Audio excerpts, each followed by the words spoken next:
श्री रत्नावती जी पूरी जैसी एक राजरानी होती है, कहीं भी कोई भक्ति का आचरण नहीं। पूर्व में ये राजघराने में राजबहू राजरानी के रूप में वैसे ही समस्त विषयों का सेवन कर रही जैसे एक संसारिक रानी करती है। कहीं भी कोई भागवतिक पहला वर्णन नहीं।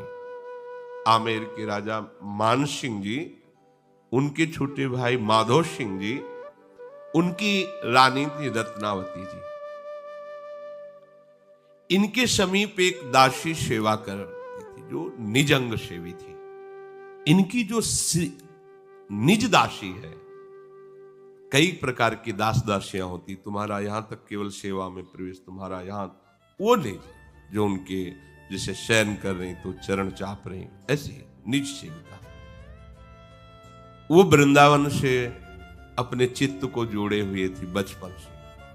जब ये ब्याह करके आई रानी तो इनकी दास्ता में वो लगी और वो पूरे वृंदावन के रंग में रंगी हुई थी।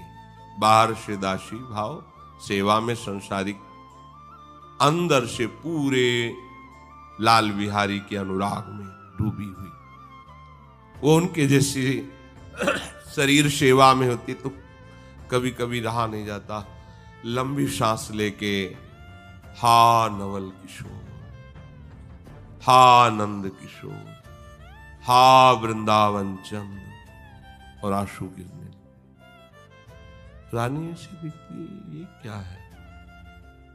ये किसका नाम नवल किशोर है, किसका नाम नंद किशोर है? ये रहती तो मेरे पास हर समय, फिर ये प्यार किससे करती है? लंबी लंबी सांसें लेकर ऐसा सप्रेम उच्चारण करती। रत्नावती जी के हृदय में कुछ होने लगता। इनका तो हृदय है, अरे जो जड़ हैं वो भी द्रवित होने लगते हैं भक्तों की पुकार से। जब भरत जी का प्रसंग आता है चित्रकूट में, जब वो सिया राम ऐसे कहते तो पूरी प्रकृति द्रवित हो जाती है। हाँ, नाम में बड़ी अपार सामर्थ्य है।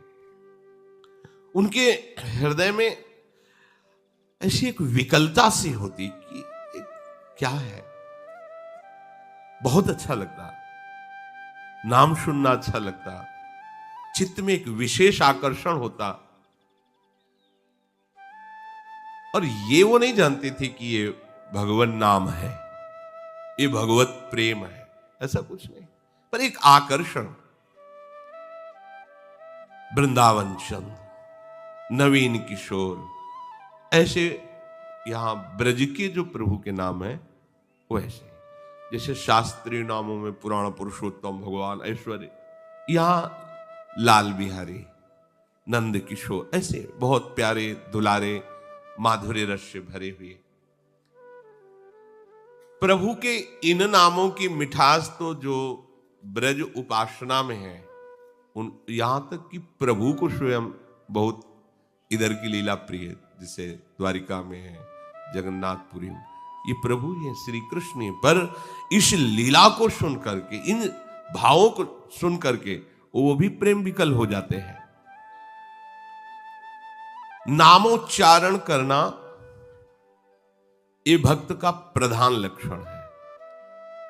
दासी का अश्रु प्रवाह करते हुए ऐसे नाम उच्चारण करना कि उसमें एक आर्त भाव छुपा था, एक पीड़ा छुपी हुई थी। हा नंद किशोर, हा वृंदावन चंद। रानी ने एक दिन पूछा, ए तुम क्या बार बार बोलती रहती हो, ये कौन है नंद किशोर, ये किसका नाम लेती हो? रहती तो मेरे पास हो पर तुम प्रेम किसी और से करती हो, कौन है ये? पर पता नहीं मेरा हृदय क्यों खिंच जाता है जब तुम कहती हो हा वृंदावन चंद, हा कुंज बिहारी। मेरा मन खींच रहा है, परिचय बताओ, ये कौन है, क्या है ये, आंसू क्यों बहा रही हो? दासी ने आंसू बहाते हुए कहा, आप तो राजभोग करो, आप इसकी बात मत सुनो, ये रोग है रोग, ये चढ़ जाएगा तो सब भूल जाओगे, ये राजभोग, आप तो भोग भोगो। खूब ऐश्वर्य है, ये बात मत पूछो, ये बात आपके राजभोग को नष्ट कर देगी। अब तो जैसे कोई घूंघट में मुंह छुपाए तो देखने का मन होता ही है, ऐसे जैसे ऐसे कोई चले तो लगेगा, और खुला चले तो कौन देखे। घूंघट में अब कोई बात छिपाए, अरे पूछो मत, नहीं नहीं मत पूछ, तो आपको ऐसी जिज्ञासा होगी अब तो पूछ के ही रहेंगे, अब तो वो मतलब जिज्ञासा होती है। रानी विकल हो गई। अब बताइए, बताओ ना कौन है ऐसा, क्योंकि आप जब बोलती तो मेरा भी चित्त खिंचता है। तो कहा महारानी जी आप मत पूछो, दिन रात ये अपने राजभोग भोगिए, मेरी दशा मत पूछिए। नहीं नहीं बताओ ना तुम।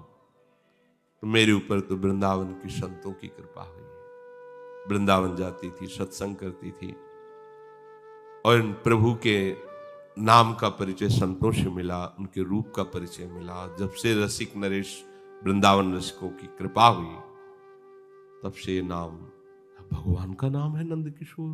हाँ हाँ, अच्छा तो आप भगवान को पुकारते हो, ये भी पता नहीं था इनको। देखो अब ये पूर्व का जो कुछ साधन बना होगा, तो उनको दासी का संयोग, जैसे कल उनको बड़े भाई का संयोग मिला। विषय तो देते हैं, साथ में अंगरक्षक भी दे देते हैं जो तुम्हें बचा लेगा। विषय तो दिया, पर दासी ऐसी दे दी जो महाभागवत प्रभु के रंग में डूबी हुई। रानी ने विशेष आग्रह करके, देखो दासी ने कहा देखो अभी आप चैन से जी रहे हो ना, जी लो, अगर हमारी बात सुनोगी, हमारी बात पकड़ोगी, तो तुम्हारा चैन नष्ट हो जाएगा। हो सकता है तुम्हारा शरीर सहन न कर पावे, रहने दो। अब तो रानी को और उत्कंठा बढ़ी, कृपा करो, ये शब्द निकला। ये शब्द ही अधिकार देता है आंतरिक रहस्य बताने का। जब तक स्वामी बनकर आदेश देते रहो, तब तक इसका अधिकार नहीं। श्री रत्नावती जी अब तो हर समय दासी के पास ही, कहने को दासी, वो गुरु पद में विराजमान, उसके मुख से सुंदर भगवत चर्चा, संत चर्चा, नाम महिमा, ऐसे प्रभु के गुण, प्रभु के रूप सुनती रही। अब सुनने का परिणाम यह हुआ कि अभिलाषा जागृत हो गई। कैसे देखूं, कैसे देखूं अपने प्रभु को, प्रभु का दर्शन कैसे हो। रानी ने दासी के चरण पकड़े और रो रो के कहा, एक बार केवल मुझे मनमोहन के दर्शन करा दीजिए, एक बार। देखो कैसा रंग, ये पीछे से की हुई भगवत भक्ति का चमत्कार कि ऐसे महापुरुष का जो दासी स्वरूप में उनका सानिध्य प्राप्त हुआ, रो के कह रही मनमोहन के दर्शन करा दीजिए, आपसे सच्ची कहती हूं कि मैं जीवित नहीं रह पाऊंगी। रानी ने कहा अब मैं, ये मतलब कितनी बड़ी बात है, जन्म के जन्म लग जाते हैं, भक्ति का रंग नहीं आता, फिर मिलने की प्रबलता, ये तो अंतिम परिणाम। इसीलिए तात स्वर्ग अपवर्ग सुख, धरी तुलाए कंग तूलन पाई, सकल मिल जो सुख लव सत्संग। देखो ना, एक क्षण के संग ने कैसा परिवर्तन कर दिया राज, नाना प्रकार के भोगों में रत उस रानी का। देखो मेरे हृदय में आशा बढ़ती जा रही हूं, मैं जीवित नहीं रह सकती, मुझे एक बार दर्शन करा दो। वो क्यों दर्शन नहीं देते हैं? दासी ने कहा कि दर्शन पाना तो बहुत कठिन है, बहुत कठिन। राजा लोग राज्य छोड़कर विरक्त होकर धूल धूसरित तन होते हैं, पर वो भगवान का दर्शन पा लें ऐसी बात नहीं होती। भगवान का दर्शन तो एकमात्र उपाय है कि हमारे हृदय में उनके प्रति प्रेम प्रकट हो जाए, और प्रेम सेवा से प्रकट होता है। इसलिए हमारी इच्छा है कि आप लाल बिहारी की सेवा विराजमान करो। अच्छे अच्छे पकवान आपके पास सब सामग्री है, खूब उनको भोग लगाओ, उनको दुलार करो। प्रभु के प्रति जितना अपनापन होता जाएगा उतना ही प्रेम बढ़ता जाएगा, और उसी प्रेम में जहां आप सेवा कर रहे हो वहीं से वो प्रकाशित हो जाएंगे। राधा बाबा को छवि से ही पहले हुए थे, जो श्री कृष्ण की छवि थी वही ऐसा लग रहा था, वही हमारे हृदय में आकर विराज, हृदय से निकलकर छवि में, छवि से निकलकर एक हो गए, बाहर भीतर एक प्रभु हो गए। इंद्र नील मणि रूप प्रगट स्वरूप कियो, लियो वह भावयो स्वभाव मिली चली है। नाना विधि राग भोग लाड़ को प्रयोग जामे, जामिनी सुपन जोग भई रंग रली है। करत श्रृंगार छवि सागर न पारावार, रहत निहारी वाही माधुरी सुपली है। कोटिक उपाय करे जोग यज्ञ पार परे, ए पे नहीं पावे यह दूर प्रेम गली है। जैसा गुरु स्वरूपा दासी ने आदेश किया वैसे ही रत्नावती जी ने इंद्र नीलमणि की एक प्रभु श्याम सुंदर की मूर्ति बनवाई, अर्चा विग्रह के रूप में प्रभु को सेवा में विराजमान किया। दासी ने जैसी जैसी सेवा की भावना बताई वो अपने हृदय में धारण कर वैसे ही इस मार्ग में लाड़ की प्रधानता होती। लाड़ माने दुलार। प्रेम मार्ग में वैदिक सिद्धांत नहीं, भाव सिद्धांत, दुलार। जैसे हमें जब जो आवश्यकता होती है वैसे ही हम प्यारी जो सर्दी है अंगीठी, सर्दी है गर्म कपड़े, सर्दी है गुनगुना जल, जिससे उनको सुख में, बिल्कुल वैसे ही आत्मवत दासी के साथ मिलकर के प्रभु की सेवा प्रारंभ कर दी। अब रानी थी, संपत्ति की तो कमी नहीं, सुंदर सुंदर आभूषण श्रृंगारित करना, प्रभु को भोग लगाना, प्रभु को शयन कराना, और जब शयन करती तो देखती कि स्वप्न में भी वही सेवा कर रहे हैं। ये ऐसे प्रेम होता है। जागृत में तन्मयता हुई तो स्वप्न में भी देख रहे हैं, ऐसा ही होता है। बिना प्रगट सेवा के बहुत दूरी है प्रेम गली, ए पे नहीं पावे ये दूर प्रेम गली है। इसीलिए देखो सब सेवा परायण रहते, धाम है प्यारी जू की सेवा। अब तो और गहरा प्रेम रंग चढ़ा, स्वप्न में भी वही सेवा। इंद्र नीलमणि ठाकुर जी सुंदर सुंदर कोमल वस्त्र, आभूषण, चंदनाद, इनसे श्रृंगार करना, घंटों श्रृंगार में डूबे रहना, फिर श्रृंगार करके टकटकी लगा करके एकदम उसी श्रृंगारित प्रभु के रूप का दर्शन करना। अब तो प्राण व्याकुल हो गए रूप माधुरी के लिए। कोई करोड़ों यज्ञ करे, योग करे, साधना करे, संसार से मुक्त भी हो जाए, पर प्रभु का प्रेम नहीं प्राप्त कर सकता। ये साधनों से नहीं, ये प्रेम पथ अत्यंत दुर्लभ है। प्रभु की सेवा, प्रभु का चिंतन, रत्नावती जी को जो लालसा जगी हुई थी नाम और गुण सुनने से, उसमें और आग लग गई सेवा से। अब तो क्या करूं, अब भी दर्शन नहीं हो रहे प्रकट। दासी से पूछा, आपने जो जो कहा हो गया, अब क्या करूं, अब तो जिया नहीं जा रहा, हमें प्रगट दर्शन चाहिए, क्या उपाय हो सकता है? ये देखो महापुरुषों के संग का प्रभाव कि ठीक पद्धति प्राप्त होती है। मैं आपको अब अंतिम उपाय बताती हूं, इसमें निश्चित भगवत साक्षात्कार होता है। आप महल के निकट एक संत निवास बनाइए, नगर से बाहर सभी मार्गों पर विश्वसनीय पहरेदार बैठा लिए और उनको समझा दीजिए कि किसी भी वैष्णव साधु को देखें तो प्रणाम करके हाथ जोड़कर विनय पूर्वक श्रद्धा पूर्वक यहां महल में लावे, पास में जो संत निवास है उनको यहां लाया जाए, उनके चरण पखारे जाए, विनय करके उनको सुंदर सुंदर भोजन पवाया जाए। और आप एक चिक डाल करके, क्योंकि रानी बाहर प्रगट में नहीं, आप उन संतों का दर्शन कीजिए, फिर आप देखिए आपको श्याम सुंदर उन्हीं संतों के बीच में दिखाई देंगे। क्योंकि अगर कहीं ढूंढना है प्रभु को तो संतों के बीच में मिलते हैं। कभी भी कहीं भी किसी को भी मिले ना तो संतों से ही मिले। चली मन ढूंढर जाइए सतगुरु के छौना। ये लालजू क्या है? गुरु के लाडले हैं, संतों के लाडले हैं।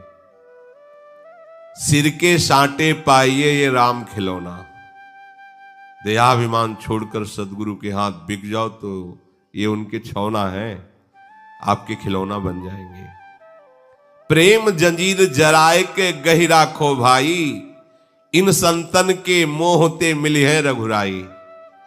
जो आसक्ति संसार में बंधन का कारण है, भगवान कपिल देव जी कहते हैं, वही आसक्ति यदि संतों से कर ली जाए तो मोक्ष का खुला हुआ द्वार है।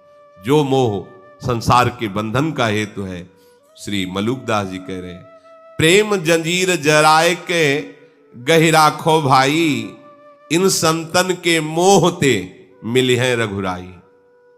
कृष्ण कृष्ण नित पढ़त है, सुचिते चित लागे, पाए टिके नहीं पाप के सब ही दुख भागे। कह मलूक सब छाड़ के गहिले ये हाला, जोई जोई मूरत संत की सोई देख गोपाला। संत के रूप में भगवंत ही विराजमान है, आपको ऐसा अंतिम में अनुभव हो जाएगा। ऐसा ही किया। सबसे बढ़िया बात रत्नावती जी की है कि जिस दिन से स्वीकार किया गुरु पद में दात, एक भी बात नहीं काटी, जैसा वो आदेश करती गई। अब महल के बगल में आदेश हुआ संत निवास की रचना। बाहर पार्षद लगा दिए गए सेवक, जहां कोई दूर दूर संत वैष्णव आदर के साथ उनको वहां पास में जो संत भवन था, संत निवास था, लाए, उनका चरणामृत उतारना, भोग पवाना। महल के समीप संत निवास, वहां भगवान के प्यारे भक्त जनाने लगे। खूब नाम कीर्तन, भगवत चर्चा हो रही, सुंदर उनकी सेवा, भोग पकवान आदि से। अब जब ये बात संतों में फैल जाती कि वहां बहुत साधु सेवा होती, बड़ा भगवत वातावरण, नाम कीर्तन, भगवत चर्चा, तो जो ब्रजभूमि के कुछ संत मंडली भ्रमण करती थी, जो सदैव ब्रजेंद्र नंदन के प्रेम में रंगे रहते थे, युगल किशोर की नित्य लीला विहार के पदों का ही गायन करते थे, बड़े भाव में रहते, वो पहुंच गया। अब वो संत निवास में प्रिया प्रीतम के पद गा रहे थे, नेत्रों से अश्रुधारा बह रही थी। प्रेम मगन उन रसिक संत के स्वरूप को रानी ने चिक के अंदर से देखा, व्याकुल हो गई। क्या ये बंधन है कि मैं ऐसे संत के समीप नहीं बैठ सकती? रानी ने दासी से कहा, मैं नहीं रुक सकती, इन संत के समीप जाऊंगी, इस संत मंडली के चरणों में प्रणाम करूंगी और इनके पास बैठ करके ये भगवत चर्चा सुनूंगी। दासी ने कहा, आप ऐसा बिल्कुल मत सोचिए, आप रानी हैं, महल से बिल्कुल नहीं बाहर जा सकती आप। रानी ने कहा, अच्छा बताओ कौन सा अंग रानी, मैं अभी काट के फेंक देती हूं, मुझे जाना है। कौन सा अंग ऐसा है जो रानी है, मैं अभी उसे हटा देती हूं। कहां रानी पने की मुहर लगी है, क्यों मुझे रोका जा रहा है? अब मैं ऐसे दूर से संत संग नहीं, समीप जाऊंगी। कहते कहते रानी उठी, चल पड़ी। दासी ने हाथ पकड़कर रोक लिया। रानी बोली, देखो अब मुझसे रहा नहीं जाता, आप विचार करके बताइए कि ये कुल की लज्जा लेकर बैठूं या इन संत महापुरुषों के नेत्रों से झरते हुए प्रेमामृत, मुख से झरते हुए वचनामृत और उनके समीप बैठने का जो सुख है वो लूं।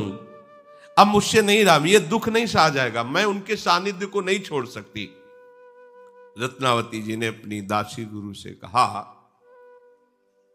मैंने सब सोच विचार कर देख लिया, अब यदि सुखसार प्रभु को प्राप्त करना है तो मुझे इस रानीपने का, लोक लज्जा का, कुल की मर्यादा का पूर्णता त्याग करना होगा। मैं रानी बनकर के अब नहीं रह सकती। कहा था शुरू में दासी ने, मत पूछो, तुम्हारा ये सब जो राजभोग है सब नष्ट हो जाएगा। अब मेरा स्वादन है श्री कृष्ण की लीला, श्री कृष्ण का रूप। आज से मैं कोई भी लोक लज्जा, कुल मर्यादा और रानीपने को बिल्कुल नहीं रखूंगी, आपकी भी बात नहीं मानूंगी। दासी हाथ पकड़ के रोकती रही, जो गुरु स्वरूपा बिल्कुल नहीं रुकी, उतर गई। पहली बार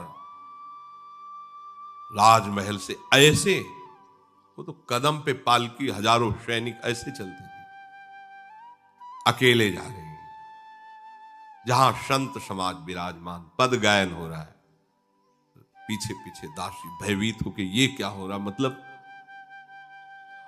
गई और चरणों में लिपट गई संतों के,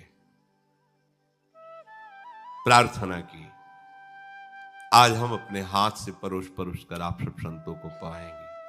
संतों ने देखा आंसू चल रहे, रोमांच हो रहा है, ये तो महाभागवत है। तो उन्होंने कहा कि ठीक है, आप अपने हाथ से पवा, नहीं तो प्रायः रजोगुणी लोगों के हाथ से पाने से भजन में बिघ नहीं पड़ता। पर देखा कि रानी अब कितना बड़ा सौभाग्य, अपने हाथ से सुंदर सुंदर पकवान और लीजिए, संतों को पवा रही। प्रसाद पवाने के बाद हाथ जोड़कर सब संतों से प्रणाम की मुद्रा में कहा, आप लोग मुझे वही आज्ञा करें जिससे मुझे श्याम सुंदर दिखाई देने लगे। मैं क्या करूं, आपको कैसे सुख पहुंचाऊं कि श्याम सुंदर प्रसन्न हो जाए, क्योंकि दासी ने कहा कि अगर संत प्रसन्न हो गए तो लाल गोपाल वहीं प्रकट हो जाएंगे। संतों ने अच्छी प्रकार से ये जान लिया कि ये तो प्रभु के अनुराग में डूबी हुई है। संतों ने आज्ञा कर दी, अब तुम्हारी जैसी मन में आवे, जो पवाना हो जाए, खूब सेवा करो। अब तुम्हारे लिए कोई कि तुम ना नजदीक नहीं आ सकती, छू नहीं सकती, ऐसा नहीं। अब स्वेच्छा से रानी सेवा में पूरे नगर में ये बात फैल गई। ये तो बड़ा आश्चर्य, राजघराने की राजरानी बाबाजियों के बीच में ऐसे ही, पर्दा नहीं, पालकी नहीं, सैनिक नहीं, ऐसे ही जैसे बेटी अपने पिता के पास कैसे जाती, पर्दा करके जाती है, ऐसे। अब ये बात तो फैलेगी, राजा तक जाएगी, विरोध प्रकट हो। आगे समय पूरा हो गया, कल इसकी चर्चा जो प्रभु की प्रेरणा होगी तो शेष चर्चा आगे। श्री राधा वल्लभ।